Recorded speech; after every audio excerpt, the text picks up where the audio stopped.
I'm always humored by the quote, "To steal from one is plagiarism, but to steal from many is research." Chapter 10 in It's Jungle in there by Steven Schussler, is titled Research and Development, Learn It If You Want to Earn It.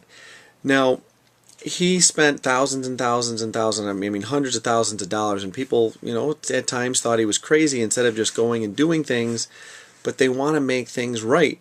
Now, if you're not doing any research into the background of your materials, if you're not trying to find out, how things have worked in the past so that you don't make mistakes again in the future, you might lose even more. So that initial investment, even though it might be big, might not even compare to how much you could lose if you don't do the research first.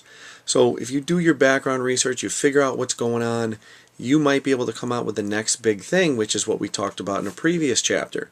Okay, when you continue to find more and educate yourself more, that's going to make your product that much better and maybe even last a lot longer. There's a lot of junk that's out there today. You buy, a phone, it breaks after a while. You drop it once. A lot of things are made for the garbage. They're basically processed for the dump so that you have to go buy new stuff. So why do you want to continue to do that? Why not have something that you can implement into your business that is going to last for years and years and years, and then improve your ROI, which is your return on investment? So the self-examining question for the chapter is, even though it can be costly, are you willing to undertake sufficient R&D, which is research and development, in exploring new ideas, products, and services?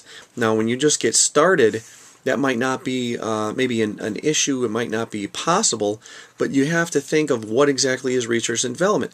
Just doing simple solo ad testing. You might start out with a $10 solo ad, sending an email to somebody's list, or maybe putting a $10 ad in the classified ad of your newspaper, or maybe putting something on the radio. That's going to be research and development. You can maybe see where you're getting traffic from. Maybe the call center or the call to action is a little bit different for each scenario, and when you start to bring those leads in, you can determine where they come from.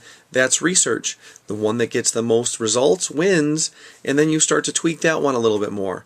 Okay, maybe just do all radio, for example, if that's the one that won, but then change the heading, the main storyline behind your scenario. Maybe change the call to action. Maybe, again, change the offer, change the deals. It's all about research. The more research you do, the better you're going to be.